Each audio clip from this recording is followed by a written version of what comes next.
you'll hear James Stewart as the six-shooter. Just one of many fine programs brought to you each week on NBC. Tomorrow night, there's top comedy entertainment with the Bob Hope Show, the Phil Harris, Alice Faye Show, and Can You Top This with Senator Ford. Bob Hope delivers rapid-fire comedy routines, while Phil Harris and Alice Faye bring both mirth and music. It's a great Friday night lineup of comedy programs, all of them heard only on NBC. James Stewart as the six-shooter.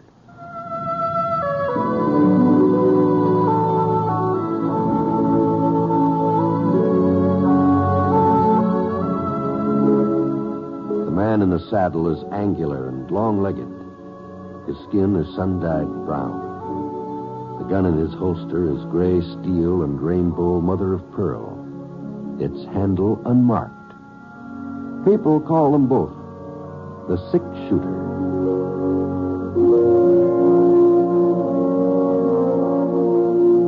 The NBC Radio Network presents James Stewart as the six-shooter, a transcribed series of radio dramas based on the life of Britt Ponset, the Texas plainsman who wandered through the Western Territories, leaving behind a trail of still-remembered legends.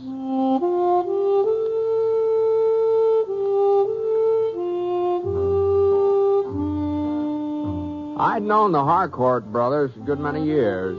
First time I passed through Harness Creek, they were just youngsters. Of course, that was before their pa died.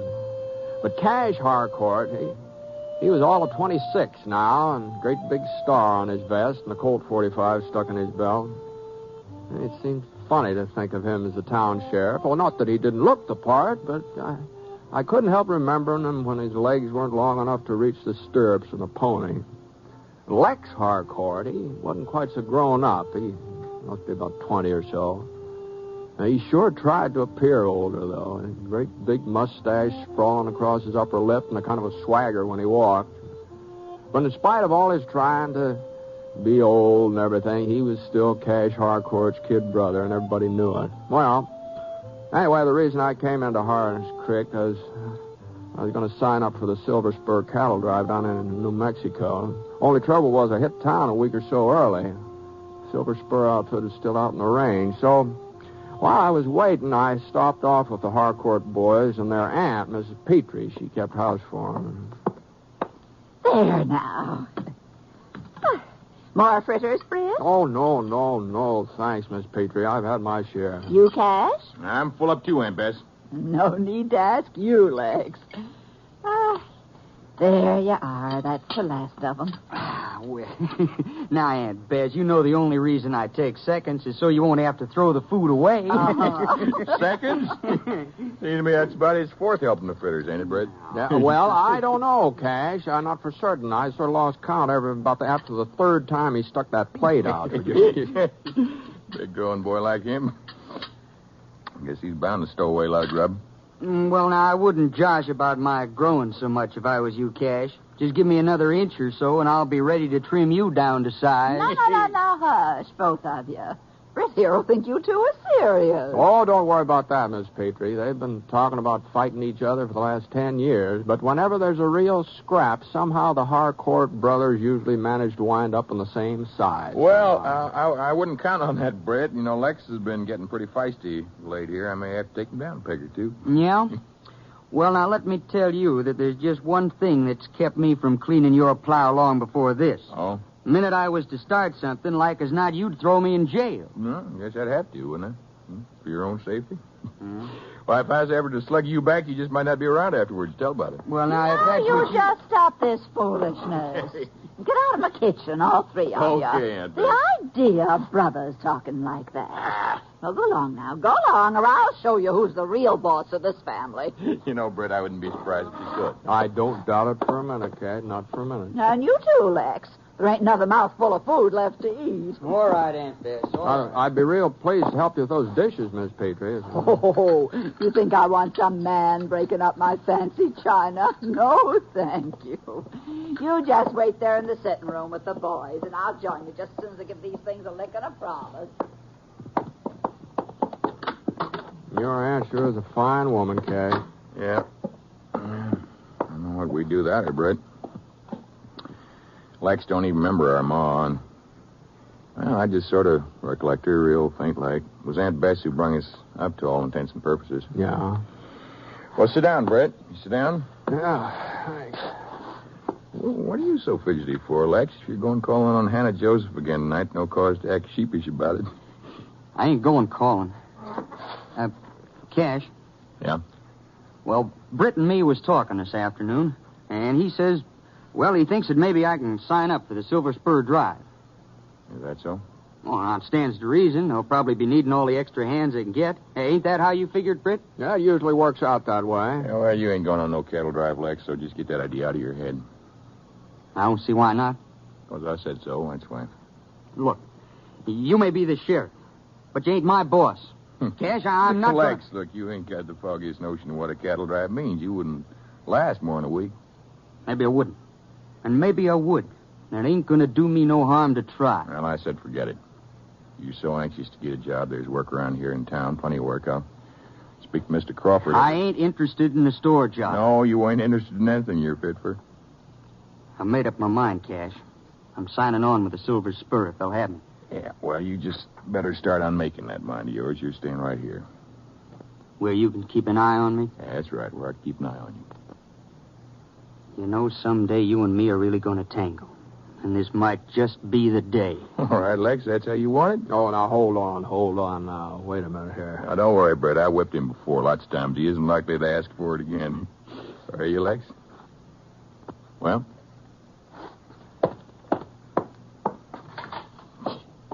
Yeah, a little fresh air would do him good, cool him off. Mm-hmm. Maybe so. I don't see what got into you, Brett. Encouraging him in this cattle drive nonsense. Oh, I didn't exactly encourage him. He asked me if the Silver Spur would take him. I said I thought maybe they would. Well, you should have told him different. Well, I'm not in the habit of lying, Cash. No. I'm sorry, Brett. I didn't mean that. Well, why are you so dead set against him taking out on his own? I ain't set against it, Brett. Not really. It's just that, Lex is young, might wild, never had a pa to keep a tight rein on him. Needs somebody around to see that he don't get into trouble. No? Another year or two when he's married, maybe, and he's got somebody else to worry after. Well, things will be different then. He'll be different. But right now... You think I'm riding him too hard, Brett? Well, he's your brother. You'd be the best judge of that. Yeah. Oh.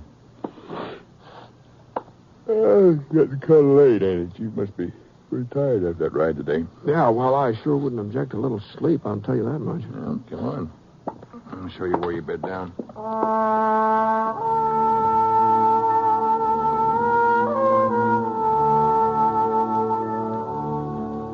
I was tired, too. I started sawing the wood the minute I hit that mattress. I guess I'd have slept through almost anything that night. Leastwise, I didn't completely wake up when somebody started pounding on the door along about 2 a.m. I sort of did remember hearing some talk afterwards, but it wasn't loud enough for me to get the gist of it. I figured there'd been some trouble in town, probably, and Cash would take care of it. So I turned over and shoved my face into the pillow. I would have gone right back to sleep again, except a couple of minutes later. Britt, are you awake? Why? Oh, yeah, Miss Petrie, I'm awake. What's the trouble? It's Lex. He's been shot. What? It happened at Luke Fawcett's place.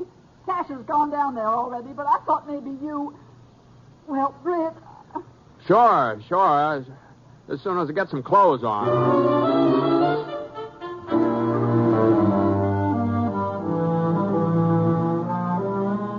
As I came around the corner, I saw a little crowd in front of Fawcett's gambling hall. 5 or 6 men standing together, not saying anything, just waiting. I started to push through them, but before I could get to the door, Cash Harcourt came outside. His jaw was set and his hat's pulled down tight. Eyes were staring straight ahead, but he wasn't looking at anybody. Marched right past me without even noticing where I was. How is he, Cash? Oh, Brett. How is he? Lex is dead. Oh. He was dead when I got here. Oh, I'm sorry, Cash. Yeah. You know who did it? Adam Roby. what the boys say. It was Roby, all right. Sure did. Yeah. Well, I ain't got no more time to waste here. So long, Britt. Well, you're going after him, huh? What do you think? Well, I just thought if you wanted some company, I guess I could No. go. I'll handle this alone, Britt. Sure. All right, Cash. Whatever you say. I'll tell you one thing, Britt. I wouldn't like to be in Roby's shoes when they meet up. Oh, sure, not me. Well, you fellas see the whole thing? Yeah, well, I was standing right there in the gambling hall when it happened. They was playing cards together, and Adam had been winning, and Lex had been drinking. If you ask me, Lex was just plain... Yeah? Nothing, Mr. Ponset. Nothing. No, go on. What are you going to say? I guess Sheriff Harcourt wouldn't appreciate my opinion, and besides, it's late. I've got to be getting home. Yeah, I think I'll be going along. Yeah, so long.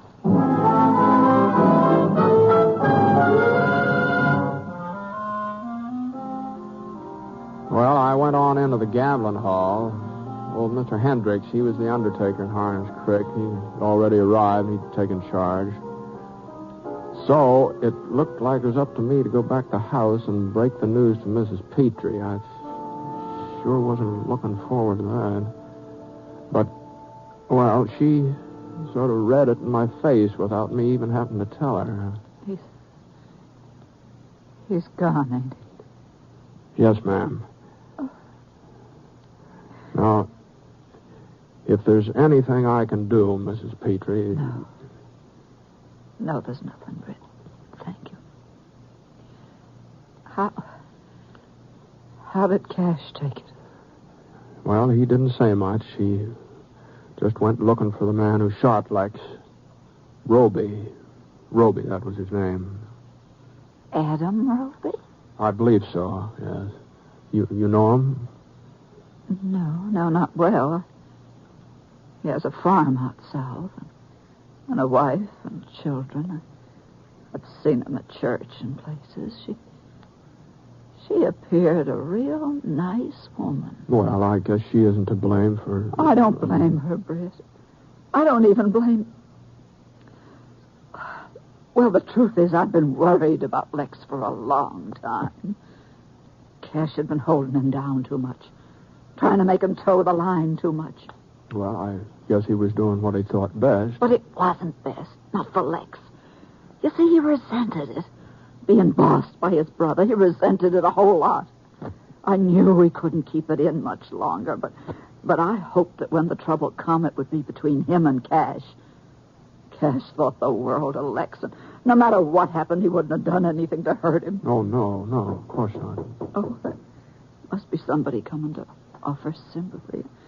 News sure gets around in a small town. It ain't even daylight yet. Oh, here, I'll get it. Yes, ma'am? I'm Mrs. Roby. Oh. Adam's wife. I've come about Adam. Well, the sheriff isn't here right now, Mrs. Roby. He's out looking for my husband, ain't he? Yes, ma'am. Well, that's what I figured. I didn't want to see Sheriff Harcourt. I wanted to talk to you. You're Britt Ponset, ain't you? The six-shooter? Yes, I'm Britt Ponset. May I?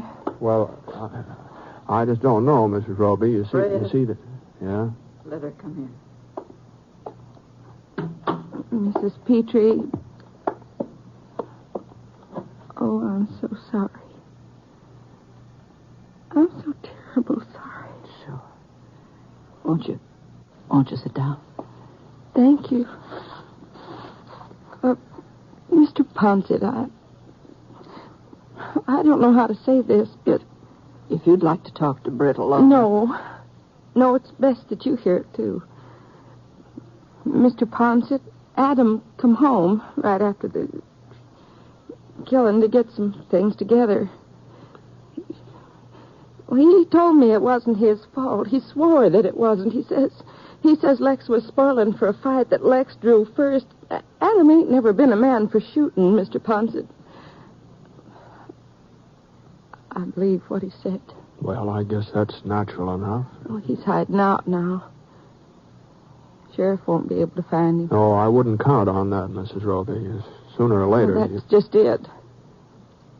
Adam doesn't want to hide out. He wants to give himself up. Oh?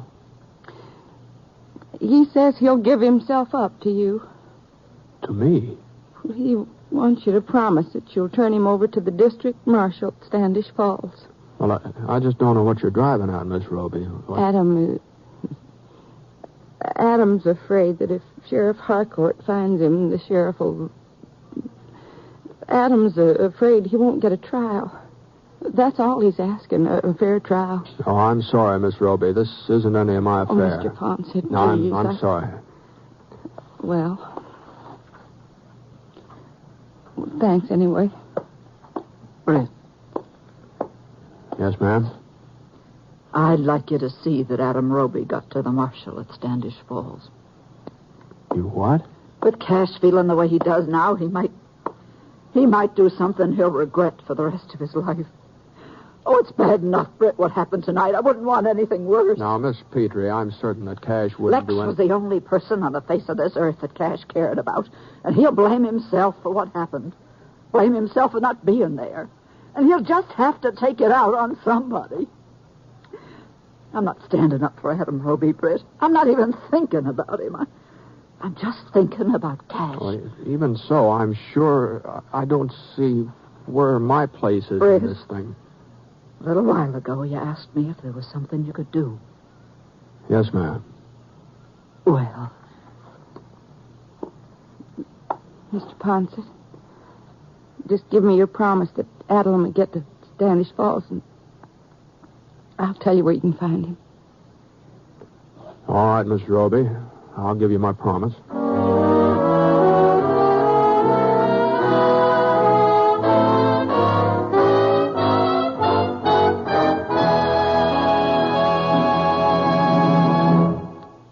We'll return to James Stewart as the six-shooter in just a moment. But first, well, I just want to say thanks to you, our listeners, for the many kind letters you write to us each week. It kind of makes us, all of us, feel that our efforts in bringing you the six-shooter are genuinely appreciated, and we're grateful. Thanks. And now, Act 2 of the story called Revenge at Harness Creek.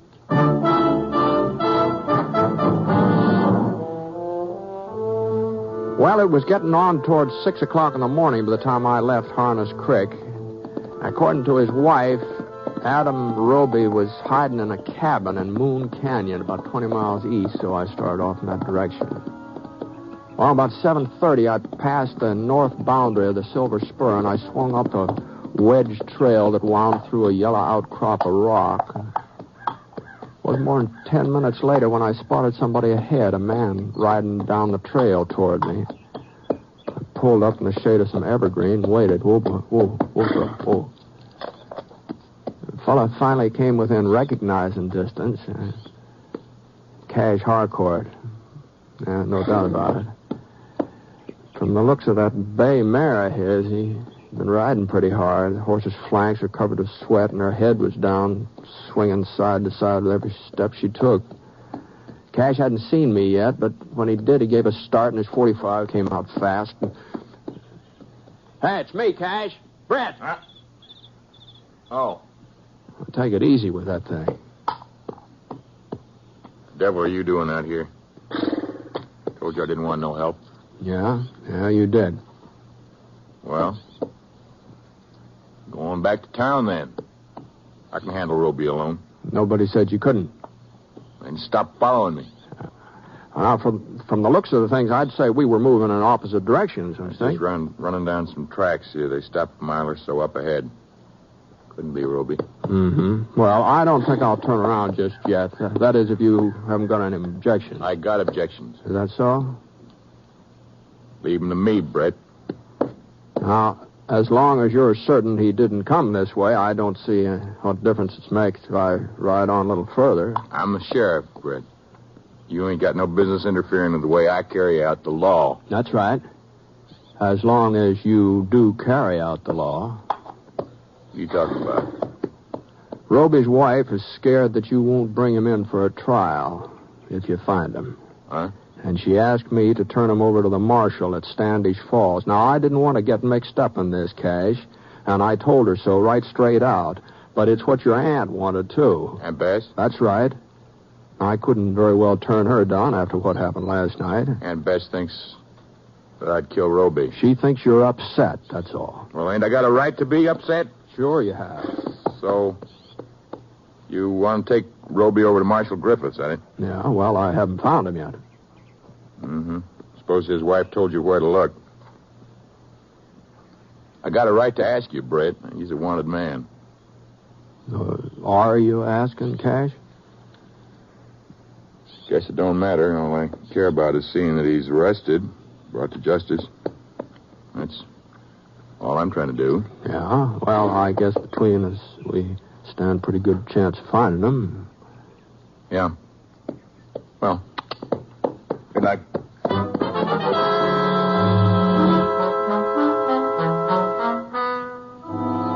I watched Cash over my shoulder until he was out of sight, and then I started off again. Let's go, boy. Come on. Come on.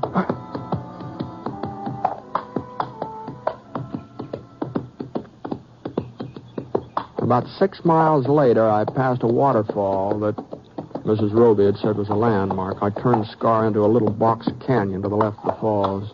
A couple of miles further, I came to the shack. Whoa, Scar. Whoa. Well,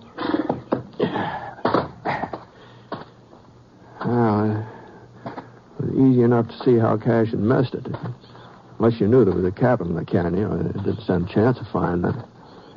I walked out into the open, but I stopped a good 20 yards before I got in rifle range. Roby! Roby, it's Ponset, Roby. Britt Ponset. You alone? Yeah, I'm alone. My wife tell you where to find me. That's right. And you're taking me to Standish Falls? If that's how you want it. Yeah, that's how I want it. Where's Sheriff Harcourt? He's riding toward town, last I saw him. Okay, Ponset. I'll be right out. About a minute later, he came toward me leading a sorrel pony, and he'd had it tethered behind the cabin. A little man, sort of grayish, with deep-set eyes and a kind of tired sag to his mouth. He was holding a Winchester carbine under one arm. He looked around anxious-like, as if he wasn't certain I was telling the truth, and then he seemed to satisfy himself, and he shoved the carbine into the saddle scabbard, and he climbed onto the pony. We'll take the south trail and cut around Harness Creek. Whatever you say. Let's go. Mr. Ponset. Yeah? I want you to know that, well, the shooting wasn't my fault. Lex was on the prod. He forced me into it. Now, that's for a jury to decide, Roby. Sure. But I reckon you believe my story or you wouldn't be doing this. I believe you're entitled to a trial, that's all. As far as I can tell, so's everybody else. Sheriff Harcourt included. You didn't tell him where I was. I didn't tell him. Come on, let's move along. Yeah. We rode out of the canyon and turned south just beyond the falls. For the next hour or so, we didn't do any more talking. There just didn't seem to be much to talk about. And then we started down from the crest of the ridge, and I saw a flat stretch of land out ahead. We still had about a mile of rough mountain trail before we hit that level ground. Roby was about 8 feet behind me, and as I edged Scar around a big boulder, he was out of sight for a couple of seconds. Right, get down behind something, Roby. Hurry up. I slid off Scar, and I flattened myself against the ground. I hunched over a couple of feet to my left, and I got a glimpse of Roby. He was crouched behind a slice of orange granite, and it didn't look like he got hit. I got up onto my haunches, and I ran over toward him.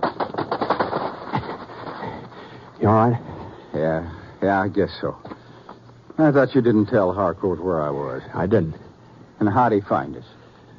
Maybe this isn't Harcourt. Now, who else could it be? I pushed up a couple of inches, and I saw him. He was standing on a ledge, right out in the clear, silhouetted against a great big white cloud.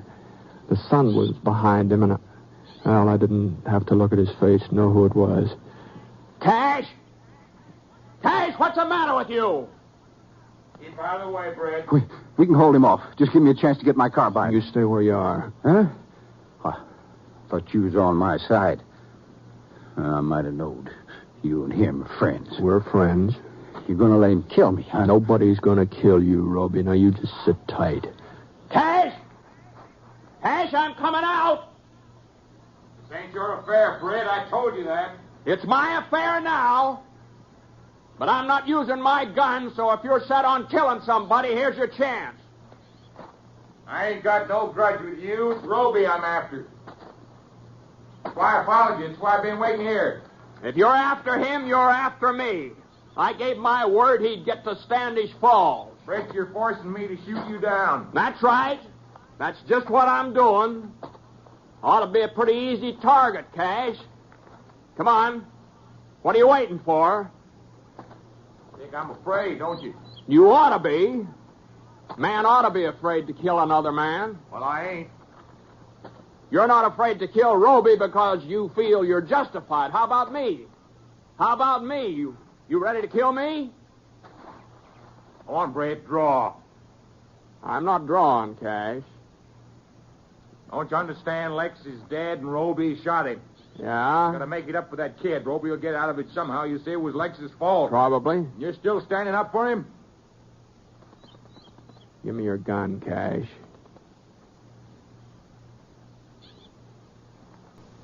Why can't I kill you, Britt? Give me your gun. I want to pull the trigger, but I can't. Why? I don't know. I don't know, but I was pretty sure you wouldn't.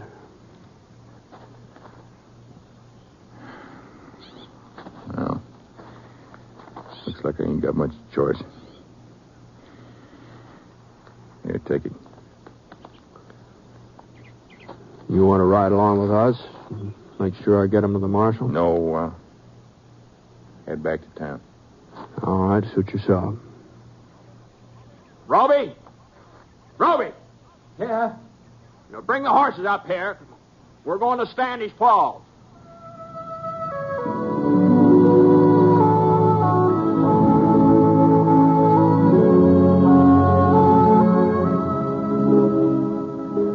Well, by the time I got back from turning Roby over to the marshal, the Silver Spur Ranch was all ready to start driving its herd north.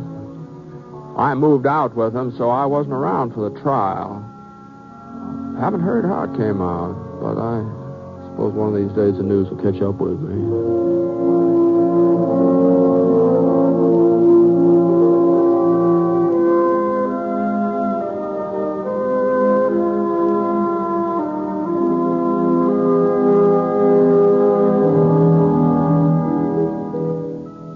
The Six-Shooter is a transcribed NBC Radio Network production in association with Review Productions. It is based on a character created by Frank Burt and is written by him. Mr. Stewart may currently be seen in the Universal International picture The Glenn Miller Story. Others in the cast were Virginia Gregg, Eleanor Audley, Lamont Johnson, Forrest Lewis, and Bert Holland. Special music for this program was by Basil Adlam, and the entire production is under the direction of Jack Johnstone. All characters and incidents were fictitious, and any resemblance to actual characters or incidents is purely coincidental.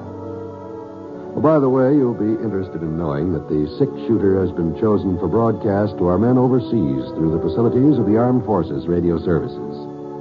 This is John Wall speaking.